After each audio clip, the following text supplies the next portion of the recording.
మన Chiranjeevi vascular and multi specialty hospital దేశంలోనే best vascular and endovascular facilities and all multi specialty care.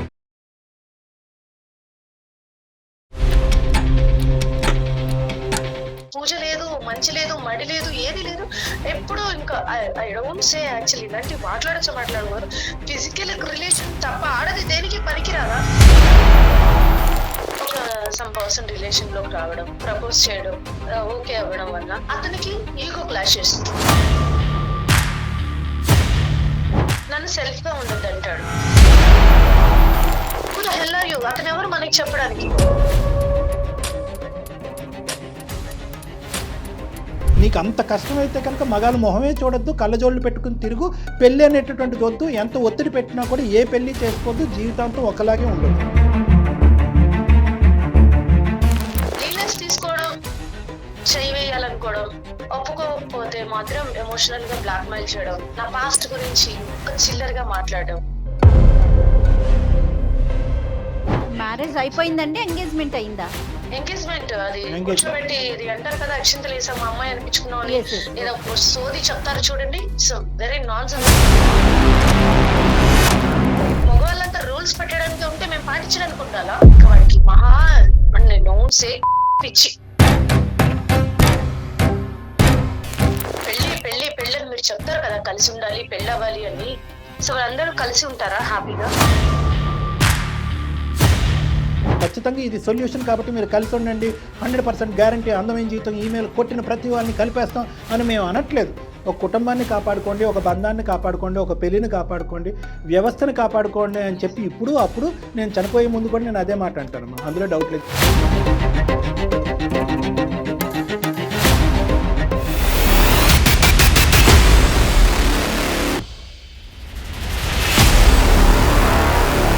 అందమైన జీవితం.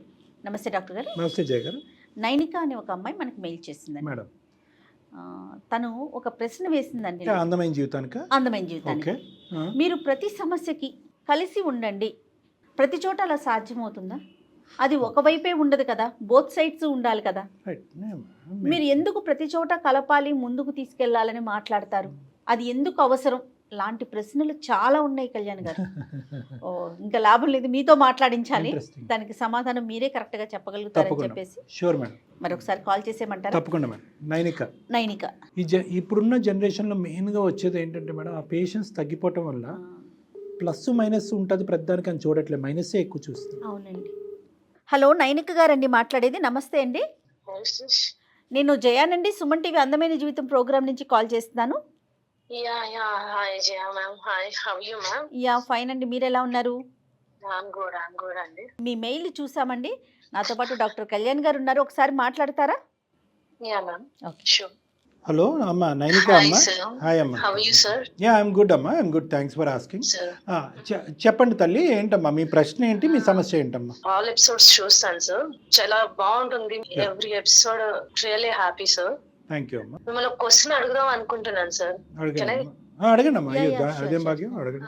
Marriage life పట్ల మీ opinion ఏంటండి? ఇద్దరు మధ్యరాత్రిలో లేపి అడిగినా కూడా పెళ్ళి అనేటటువంటి బంధం గురించి, కుటుంబం అనేటటువంటి వ్యవస్థ గురించి, మన కల్చర్ గురించి ఎప్పుడు కూడా నేను పాజిటివ్గానే మాట్లాడతాను. కానీ నేను యూజువల్గా నా క్లినిక్లో అద్భుతమైనటువంటి సంఘటనలు నేను విన్న కదమ్మా. చాలా బాధాకరమైనటువంటి పరిస్థితుల్లో, దిక్కుతోచినటువంటి పరిస్థితుల్లో, సమస్యకి పరిష్కారం లేనటువంటి పరిస్థితుల్లోనే చాలామంది నా దగ్గరికి వస్తారు. అయినా కానీ మధ్యరాత్రిలో నన్ను లేపి అడిగినా కూడా ఒక కుటుంబాన్ని కాపాడుకోండి, ఒక బంధాన్ని కాపాడుకోండి, ఒక పెళ్లిని కాపాడుకోండి, వ్యవస్థను కాపాడుకోండి అని చెప్పి ఇప్పుడు అప్పుడు నేను చనిపోయే ముందు కూడా నేను అదే మాట అంటానమ్మా. అందులో డౌట్ లేదు, ఇంతకు మించి నేను ఏం చెప్పలేను. సెటిల్మెంట్ చెప్పినాక వెళ్ళిపోతారు కదా, సో అందరూ కలిసి ఉంటారా హ్యాపీగా? ఉండాలనే కోరుకుంటారు కదమ్మా. నువ్వు ఒక పరీక్ష రాస్తున్నావు అమ్మా, పాస్ అవ్వాలని రాస్తావా, ఫెయిల్ అవ్వాలని రాస్తావా? సో మా ఉద్దేశంలో ప్రతి సమస్య ఒక పరీక్ష. ఆ పరీక్షలో మేమిద్దరం ఆ పరీక్ష రాయడానికి మేము ముందుకెళ్తున్నాం. ఆ పరీక్షలో మేము పాస్ అవుతాం. అంటే మా దగ్గరకు వచ్చేటటువంటి సమస్య ఒక పరీక్ష లాంటిది మా ఇద్దరికి. ఆ పరీక్షలో మేము పాస్ అవ్వాలనేటటువంటి ఉద్దేశంతో, దృఢ సంకల్పంతో ముందుకెళ్తాము. మా సంకల్పం బలమైంది అయితే కనుక ఖచ్చితంగా ఆ కుటుంబం కలిసి ఉంటుంది. చాలా వేరియబుల్స్ ఉంటాయి. ఇప్పుడు ఖచ్చితంగా ఇది సొల్యూషన్ కాబట్టి మీరు కలిసి ఉండండి, 100% గ్యారంటీ, అందమైన జీవితం, ఈమెయిల్ కొట్టిన ప్రతి వాళ్ళని కలిపేస్తాం అని మేము అనట్లేదు. మా అదృష్టం బాగుండో, మా సంకల్పం బాగుండో, మేము చేసేటటువంటి ప్రయత్నం 95% ఆఫ్ ద కేసెస్లో ఫలిస్తుంది. ఆ తర్వాత చాలా వేరియబుల్స్ ఉంటాయి. మనస్తత్వాలు మారటం, పరిస్థితులు మారటం, కుటుంబ సమస్యలు మారటం, దానివల్ల ఏదన్నా మార్పు వల్ల వాళ్ళు కలిసి ఉండకపోవటం అనేది జరగచ్చు. కానీ మేమేమి ఇక్కడ అగ్రిమెంట్లు, డాక్యుమెంట్లు రాసుకుని ఇక్కడ ఒప్పందం అయిన తర్వాత సచ్చినట్టు మీరు కలిసే ఉండాలని చెప్పి మేము ఎప్పుడూ అనలేదు. మీరు ఒక 10 ఎగ్జాంపుల్స్ చెప్తే నేను 1000 పాజిటివ్ ఎగ్జాంపుల్స్ చెప్తాను. ఆ 1000 పాజిటివ్ ఎగ్జాంపుల్స్ గురించి కుటుంబాన్ని, వ్యవస్థని, కల్చర్ని కాపాడమని చెప్తాను. ఈ పరానా అమ్మాయి, ఆ అబ్బాయి చేతిలో చంపబడను అంటే లేదు డాక్టర్ కళ్యాణ్ చక్రవర్తి వాళ్ళని కలపాలి అని మేము ఎప్పుడన్నా అన్నామా? కాదు. ఎక్కడైనా రిస్క్ ఉన్నా కూడా వాళ్ళు ఫ్యూచర్కి ఏదన్నా ఒక క్లిష్టమైనటువంటి పరిస్థితి వచ్చినా కూడా, భవిష్యత్తు ఏమన్నా అంధకారంలోకి జరిగేటటువంటి పరిస్థితులు ఉంటే కనుక విడగొట్టడంలో కూడా మేము ముందుంటాం. ఖచ్చితంగా మీరు ఇలాంటి ప్రశ్నలు అడుగుతున్నారంటే మీకు బ్యాక్గ్రౌండ్లో ఏదో ఒక క్లిష్టమైనటువంటి ఒక పరిస్థితే ఉంది. అది మీరు సంభాషించాలి అనుకుంటున్నారా, వద్దనుకుంటున్నారా? Yes thank you for guessing. Actually నా విషయం వస్తాను. నేను ప్రాపర్ తెలుగు రాష్ట్రాలకే, బట్ ఎక్కడ అనేది నేను ఏం చెప్పను, హోల్డ్ చేస్తాను. దెన్ నేను బాగా చదువుకున్నాను. మా ఫ్యామిలీ కొంచెం వెల్ సెటిల్డ్. నేను, అక్క, మా ఫ్యామిలీ. సో మా లైఫ్ లో అన్నీ ఇచ్చాడు దేవుడు. బట్ నా దగ్గరకు వచ్చేసరికి పెళ్లి విషయంలోనే టీనేజ్ వచ్చినాక ఒక అబ్బాయిని ఇష్టపడ్డాం. మీరు అడిగారు కాబట్టి చెప్తున్నాను. మీకు నేను ఏంటో తెలిస్తేనే కదా నా క్వశ్చన్స్ కి మీరు కరెక్ట్ రీజన్ చెప్పండి. టీనేజ్ లో ఒక అబ్బాయిని ఇష్టపడ్డాం, మాట్లాడుకోవడం, situations, family, religion, some discussion వల్ల బ్రేకప్ అయి దూరం ఉన్నాం అని అయిపోయింది. ఎడ్యుకేషన్ కంప్లీట్ అయ్యే టైంకి సేమ్ మళ్ళీ ఒక సమ్ పర్సన్ రిలేషన్ లోకి రావడం, ప్రపోజ్ చేయడం, ఓకే అవ్వడం వల్ల అంతా ఓకే అయింది. అతనికి ఈగో క్లాషెస్, నన్ను సెల్ఫ్ గా ఉండద్దు అంటాడు. సో ఎవరో థర్డ్ పర్సన్, సెకండ్ పర్సన్ వచ్చారు, మనల్ని మనం ఎందుకు మార్చుకోవాలి? Who the hell are you? అతను ఎవరు మనకి చెప్పడానికి? సో అది వదిలేశాను. సో హెల్దీ రిలేషన్ ఎటువంటి లిమిట్స్ క్రాస్ అవ్వలేదు. I know very well my limits. Actual అది బ్రేకప్ అయింది. నేను అసలు ఈ లైఫ్ ఆల్రెడీ చిన్నతనం నుండి రిస్ట్రిక్షన్స్ తో వాటితో ఉన్న నేను చాలా ఇదిగా ఉండి అసలు బ్రేకప్ చెప్పేసాను. థర్డ్ వన్ వచ్చాడండి ఒక లైఫ్ లో, వాడికి బ్రేకప్ అయిందన్న ఎమోషనల్ తో నన్ను మాట్లాడడం చేయడం చేశాడు. లీనెస్ తీసుకోవడం, చేయి వేయాలనుకోవడం, ఒప్పుకోకపోతే మాత్రం ఎమోషనల్ గా బ్లాక్ మెయిల్ చేయడం, లేదంటే నా పాస్ట్ గురించి ఒక చిల్లర్ గా మాట్లాడడం. అసలు అంటే ఐ డోంట్ నో యాక్చువల్లీ ఒక రిలేషన్ అంటే ఇంకా ఫిజికల్ ఏనా? ఒక నా ఫ్రెండ్ వాళ్ళ హస్బెండ్ ఉన్నారు, తనతో కూడా ఇదే ప్రాబ్లం. మ్యారేజ్ అయింది పేరుకే. తను ఎంత టార్చర్ చేస్తాడంటే పూజ లేదు, మంచి లేదు, మడి లేదు, ఏది లేదు. ఎప్పుడు ఇంకా ఐ డోంట్ సే యాక్చువల్లీ ఇలాంటివి మాట్లాడకూడదు. ఫిజికల్ రిలేషన్ తప్ప ఆడది దేనికి పనికిరాదా? వాడికి కూడా సలాం కొట్టేసి నేను బెంగళూరు వచ్చి సెటిల్ అయిపోయాను.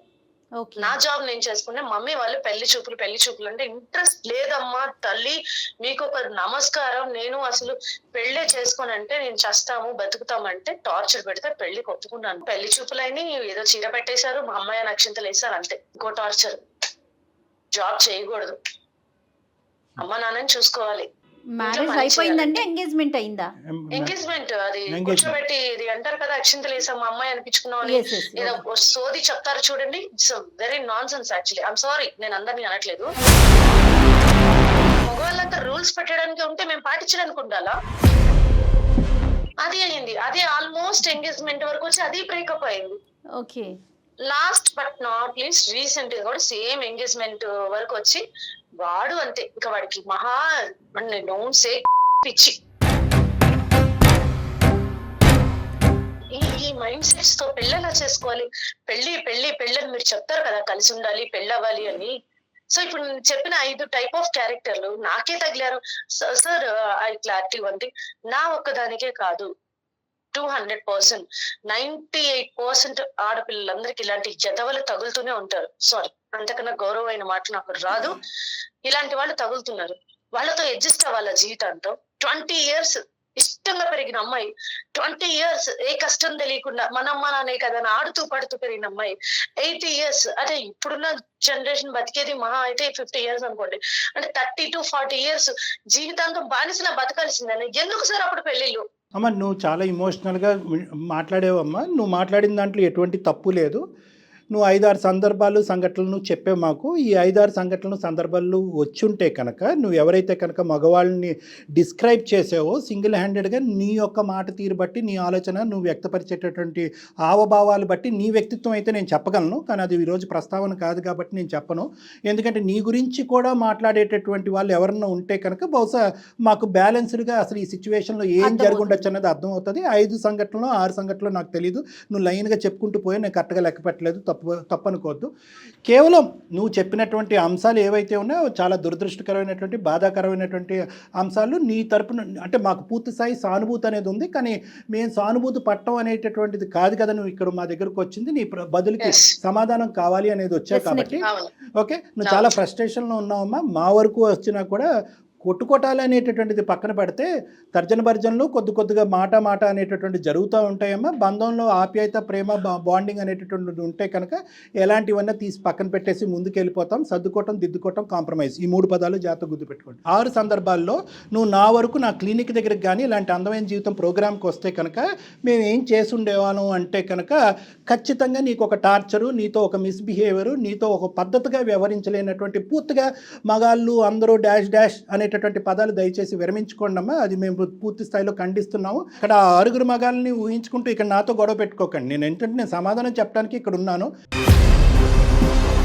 మీ యొక్క ఆలోచన శైలి ఏదైతే ఉందో 6 మగాళ్ళకి సంబంధించినటువంటిది కరెక్టే. ప్రత్యేకంగా ఈ అమ్మాయిని ఇబ్బంది పెట్టాలి అనేటటువంటిది వాళ్ళ వర్షం చెప్పకుండా ఒక బంధం గురించి కానీ మీరు చెప్పినటువంటి 6 రిలేషన్స్ గురించి కానీ నేను ఈరోజు జడ్జిమెంట్కి రాలేను. అది యాదృచ్ఛికం అవ్వచ్చు, దురదృష్టం అవ్వచ్చు, మీ యొక్క మెంటాలిటీ అయి ఉండొచ్చు, మీ అదృష్టం బాగాలేక అలాంటి వాళ్ళే వచ్చి ఉండొచ్చు. I'm sorry to say. ఇంకొక 10 మంది అంశాలు కూడా మీరు ఈరోజు తీసుకొచ్చినా కూడా అయినా కానీ నేను పెళ్ళిని సమర్థిస్తాను, బంధాన్ని సమర్థిస్తాను. కానీ ఇందాక కూడా నేను వేరే అంశంలో కూడా చెప్పాను, కలిపి ఉంచటం ఒక్కటే మా ధ్యేయం కాదు, మా ఆలోచన కాదు, మా కర్తవ్యం కాదు. కలపాలనేటటువంటిది దృఢ సంకల్పం, ఒక బలమైనటువంటి కోరిక ఉన్నా కూడా రిస్క్ ఫ్యాక్టర్స్, మళ్ళీ ఆ పదం నీకు చెప్తున్నాను, రిస్క్ ఫ్యాక్టర్స్ అంటే ఆ వ్యక్తి యొక్క ఒక స్వార్థపూరితమైనటువంటి ఆలోచనతో వేరే విధంగా నిన్ను వాడుకోవాలన్నా, లేదంటే నీ సిచ్యువేషన్ని, నీ బలహీనతని అడ్వాంటేజ్ తీసుకోవాలన్నా, నీ స్వేచ్ఛని హరించాలనేటటువంటి ఉద్దేశం ఉన్నా, లేదంటే నీకు ప్రాణభంగం కానీ, లేదంటే నీ కెరియర్ భంగం కానీ, భవిష్యత్తుకు సంబంధించినటువంటి భంగాన్ని కానీ ఉంటే కనుక ఇదేనమ్మా రిస్క్ ఫ్యాక్టర్ యొక్క డెఫినేషన్. ఇందులో 100% రిస్క్ 10% అన్న కాదు, 1% రిస్క్ ఉన్నా కూడా నువ్వు ఏదైతే నిర్ణయం తీసుకుని ఈ మగాళ్ళందరికీ గుడ్ బై చెప్పి ముందుకు వెళ్ళిపోయావో అదే నిర్ణయం అందమైన జీవితం కూడా తీసుకుని ఉండేది. ఇప్పుడు మీకు జరిగిన సందర్భాలే అందరికీ జరగాలని లేదు, జనరలైజ్ చేయకండి, అది నేను అనేది. నీకు అంత కష్టమైతే కనుక మగాళ్ళ మొహమే చూడొద్దు, కళ్ళజోళ్ళు పెట్టుకుని తిరుగు, పెళ్ళి అనేటటువంటిది వద్దు, ఎంత ఒత్తిడి పెట్టినా కూడా ఏ పెళ్ళి చేసుకోవద్దు, జీవితాంతం ఒకలాగే ఉండు. But that's your personal opinion. ఒక పర్టికులర్ సిచ్యువేషను, ఒక పర్టికులర్ సందర్భాన్ని కంట్రోల్ చేసేటటువంటి ఫ్యాక్టర్స్ ఎన్నో ఉంటాయమ్మా ఒక పెళ్ళికి. అందుగురించే కదా పెద్దవాళ్ళు ఈ సాంప్రదాయం, ఆ జాతకం, ఈ కులం, ఆ గోత్రం అని చెప్పి ఎందుకు ఇవన్నీ కూడా ఇలాంటి అంశాలన్నీ పరిగణలోకి తీసుకొచ్చి ఒక అమ్మాయిని అబ్బాయిని కలపడానికి ప్రయత్నం ఎందుకు చేస్తారు అంటే కనుక మనకి తెలియనటువంటి పరిస్థితులను కూడా కాపాడు అయ్యా భగవంతుడా అనేటటువంటి ఉద్దేశంతో ఇవన్నీ కూడా ఎక్కడ మ్యాచింగ్ చేసుకుంటూ వెళ్తాం. ఎందుకంటే వ్యక్తిత్వాలు ఉంటాయి, అమ్మాయి అబ్బాయి వ్యక్తిత్వాలు ఉంటాయి, ఆ వాళ్ళిద్దరి మధ్యన ఉండేటటువంటి ఆలోచన శైలి ఉంటాయి, ఆ పుట్టి పెరిగేటటువంటి వాతావరణం బట్టి ఇన్ఫ్లుయెన్స్ ఉంటాయి. వీళ్ళిద్దరు బాగా బాండ్ అయినా కూడా వెనకాతలు ఉండేటటువంటి ఫ్యామిలీ మెంబర్స్ హ్యాపీగా ఉంటారో లేదో, అక్కడుండే అత్త, ఇక్కడుండే మామ, ఇక్కడుండే అన్న, అక్కడుండే చెల్లి. సో ఇలాంటి ఈ వ్యవస్థలో రకరకాలు ఉంటాయమ్మా, చాలా ఉంటాయి. సో కాబట్టి పర్ఫెక్ట్గా ఇలాగే ఉంటే పెళ్ళి అద్భుతంగా ఉంటుందని చెప్పగలిగితే కనుక అసలు ఇలాంటి వేదికలు ఎందుకు, కౌన్సిలర్స్ ఎందుకు, జాతకాలు ఎందుకు, ఏమున్నాయి? అసలు ఆ పెళ్ళి అనేది లేకపోతే మంచి సమాజాన్ని మనం ఎక్కడ తీసుకురాగలుగుతాం? హెల్తీ నెక్స్ట్ జనరేషన్ అనేది హెల్దీగా ఉండాలి కదా. ఇలాంటి ఆడపిల్లలు చాలా మంది ఉన్నారు సమాజంలో. ఎంతో మంది మగవాళ్ళ చేతుల్లో మోసపోయేటటువంటి ఆడవాళ్ళు చాలా మంది ఉన్నారు. సరే, అందరికీ ఒక రిప్రజెంటేటివ్గా నువ్వు మాట్లాడుతున్నావు అన్నట్టుగా నాకు అనిపిస్తుంది. కానీ but at the end of the day ఒకటే, పెళ్ళి అనేటటువంటి వ్యవస్థని, గౌరవప్రదమైనటువంటి బంధాలు, కుటుంబం అనేటటువంటి వ్యవస్థని ఇలాంటివి 1000 సంఘటనలు చేసినా కూడా పక్కదో పట్టించడం, పక్కకి తీసి పెట్టడం అనేటటువంటిది కరెక్ట్ కాదు. నీ ప్రశ్న ఏంటో అడుగమ్మా. First of all I'm really big fan of మన అందమైన జీవితం సార్. ఎప్పుడు దానికి నేను చాలా మోటివేట్ కూడా అవుతాను మనసులో. నేను ఇప్పుడు మీ దగ్గర చెప్తాను, ఇప్పుడు మాట్లాడిన ఎమోషన్ అంతా మీరు చెప్పారు. సో ఇప్పుడు నేను ఒరిజినల్ చెప్తున్నా. Thank you. సీరియస్లీ కానీ నాకు ఒక చిన్న డౌట్, చాలా మందికి మైండ్ చదివి చెప్తారు కదా, అమ్మా. మనసు చాలా చూసాను నేను. సో ఇప్పుడు నేను ఇన్ని రిలేషన్స్ బ్రేకప్ అయ్యానని చెప్పాను కదా మీకు, అవునమ్మా. అంటే నేను అసలు రిలేషన్ కి సెట్ కానా, నాతో ఏమైనా తప్పు ఉందా, నన్ను నేను నన్ను నేను స్కాన్ చేసుకుంటే నాలో ఎక్కడ నేను ఏ రిలేషన్ లో బ్రేక్ చేసిన దానిలో ఎక్కడ తప్పు అనిపించలేదు. మంచి ఐ నో అది అహంకారంతో చెప్పట్లేదు, నా సెల్ఫ్ రెస్పెక్ట్ తో ఒక పక్కన అమ్మాయి ఉంటే ఎలా ఉంటుందో అలా ఆలోచిస్తున్నా. బట్ నేను రిలేషన్ కి సెట్ అవునా, సమాజానికి సెట్ అవునా, మ్యారేజ్ కి సెట్ అవునా, అసలు ఐ కాంట్స్, నాకు అర్థం కావట్లేదు. మీరైనా ఒక సలహా చెప్తే. సూపర్. ఇప్పుడు కాదమ్మా, నీకు ఎంత వయసు నేను అడగలేదమ్మా. నువ్వు 45 సంవత్సరాలు వచ్చి లేదంటే అమ్మా 29 సార్. 29. ఓకేనా. నువ్వు 30 ఇయర్స్కి వచ్చినా, 40 ఇయర్స్కి వచ్చినా, 50 ఇయర్స్కి వచ్చినా, relationship is a part of your life. నీకంటూ ఒక తోడు ఉండాలి అనేటటువంటి అంశాన్ని నేను ఎప్పుడు పరిగణలోకి తీసుకొస్తానమ్మా. ఎందుకంటే ప్రపంచంలో ఈరోజు క్యాన్సర్ కంటే భయంకరమైన వ్యాధి ఏదన్నా ఉంది అంటే కనుక అది ఒంటరితనం. ఎగ్జాక్ట్లీ డాక్టర్ గారు. సో ఈ రోజు నీకు పెద్దగా ఈ అంశాలు ఏవైతే మీరు తెచ్చారో అవేమి నేను తక్కువ చేసి చూడట్లేదమ్మా. నీ బాధ కాదు అని మాట్లాడట్లేదు. నీకేదో వ్యక్తిత్వపరమైన మానసికపరమైన లోపం ఉండటం వల్ల మగవాళ్ళు వచ్చి యూటర్న్ తిరుగుతున్నారనే మాట నేను అన్నమ్మా. అది నువ్వు ఏం జరిగింది అనేటటువంటి సంఘటనలు ఏంటి అనేది నువ్వు ఒక ఆత్మ పరిశీలన చేసుకుని ఏం జరిగింది అన్నది నువ్వు ఆలోచించుకోవచ్చు. నేను ఎప్పుడు కూడా I will never ever say మీరు ఏమన్నా నన్ను ఏమన్నా అనుకోండి, I will never ever say that you are not eligible for relationships అని నేను ఎవరిని అన్నాను. ఎందుకంటే కనుక it's a part of life. మన జన్మ, మన పుట్టుకలో ఎలాగైతే పుట్టుక అనేటటువంటిది నిజమో, ఒక చనిపోవటం అనేటటువంటిది ఒక వినకూడనటువంటి ఒక చేదు నిజమో, బంధం అనేటటువంటిది కూడా ఒక నిజం. It's a part of our life. అది ఉండటం వల్లే, ఆ బంధం, ఆ బాండింగ్ ఉండటం వల్లే మానవ జాతి అనేటటువంటిది ఈరోజు ఉంది. అందరూ కూడా ఇలా రిలేషన్షిప్స్కి విసికి వేసారిపోతాయి కనుక రాక్కర్లేకుండా ఇంకో కరోనా వైరస్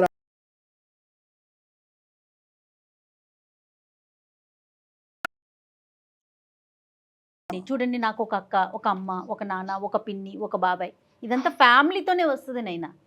అందులో అసలు డౌట్ లేదు. బట్ దట్ ఈస్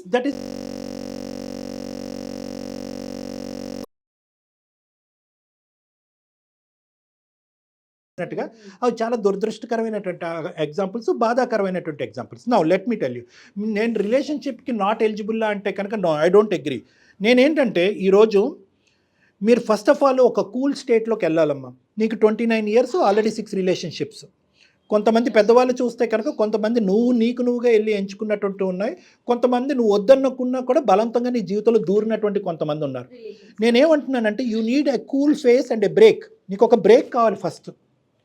ఇలాగ బ్యాక్ టు బ్యాక్ ఒకరు వెళ్ళిపోయిన తర్వాత ఇంకోటి ఎవరు వచ్చినా, భగవంతుడు దిగి వచ్చినా కూడా ప్రస్తుతానికి మీరు మెంటల్గా ప్రిపేర్డ్గా లేకపోతే మీ ఆలోచన శక్తి మళ్ళీ మీరు బలపరుచుకుని మళ్ళీ ఒక ఇండివిజువల్ స్థాయి వరకు వచ్చేంత వరకు ఎటువంటి బంధం, ఎటువంటి రిలేషన్షిప్, ఎటువంటి ఫ్రెండ్షిప్, ఇన్ఫ్యాక్ట్ అంతవరకు కూడా వెళ్తాను. ఏది వచ్చినా కూడా దయచేసి తాత్కాలికంగా తలుపులేయండి దాని మీద. ఎందుకు నేను అంటున్నానంటే ఫస్ట్ అసలు మిమ్మల్ని మీరు కూల్ డౌన్ అవ్వాలి. మీరు ఉండేటటువంటి స్టేట్ ఆఫ్ మైండ్లోంచి మీరు బయటకు రావాలి. మీరు ఉండే డిప్రెస్డ్ స్టేట్ ఆఫ్ మైండ్లోంచి మీరు బయటకు రావాలి. ఎందుకంటే ఈ డిప్రెషన్ అనేది ఒక మాస్క్. మీ జడ్జ్మెంట్ని అది డామినేట్ చేస్తుంది. రేపొద్దున వచ్చేటటువంటి వ్యక్తి ఎవరైనా, ఇప్పుడు కాకపోతే 4 ఇయర్స్ తర్వాత ఇలా బ్యాక్ టు బ్యాక్ అంటే మీకుండే ముసుగులో ఏంటంటే, అరే ఈ నెక్స్ట్ ఛాన్స్ ఎవరైతే ఈ వ్యక్తి వస్తున్నాడో వీడు ఖచ్చితంగా కరెక్ట్ అయ్యి ఉంటాడు, వీడు నా బంగారం అంటున్నాడు, నిన్ను పూల్లో పెట్టి చూసుకుంటాను అంటున్నాడు, నువ్వు పనిచే అక్కర్లేదు ఇంట్లోనే కూర్చో అంటున్నాడు, లేదంటే పని చేయాలంటే ఎక్కడికన్నా అన్ని విధాలుగా నాకు స్వేచ్ఛ ఇచ్చినవాడు వీడే కరెక్ట్ అనిపిస్తారు. ఆ డిప్రెషన్లో ఆ జడ్జిమెంట్ పోగొట్టుకుని ఆ వ్యక్తి ఎవరైతే వచ్చాడో ఆ వ్యక్తిని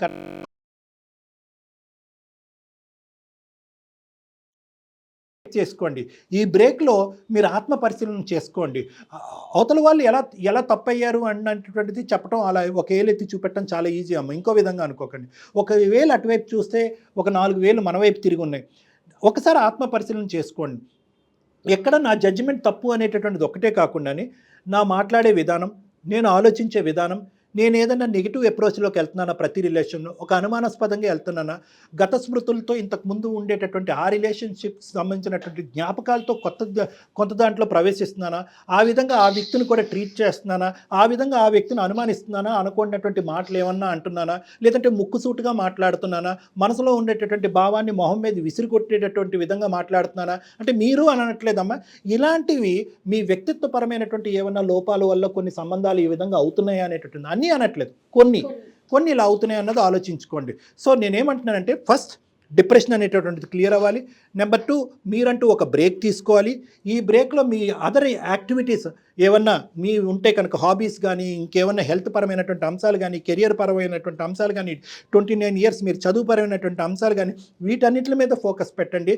మ్యారేజ్ అనేటటువంటిది, రిలేషన్షిప్ అనేటటువంటిది తీసి పక్కన పెట్టండి. ఆత్మ పరిశీలన చేసుకోండి, వ్యక్తిత్వాన్ని ఇంప్రూవ్ చేసుకోండి. అప్పుడు మీరు కరెక్ట్గా ముందుకెళ్ళండి. కరెక్ట్ అయినటువంటి వ్యక్తిని మీరు జడ్జ్ చేయగలరు, కరెక్ట్ అయినటువంటి వ్యక్తి మీ జీవితంలో ప్రవేశిస్తాడు. ఇప్పటికీ నాకు 200% నమ్మకం ఉందమ్మా, బికాజ్ యూఆర్ జస్ట్ 29. కూల్ అయ్యావా?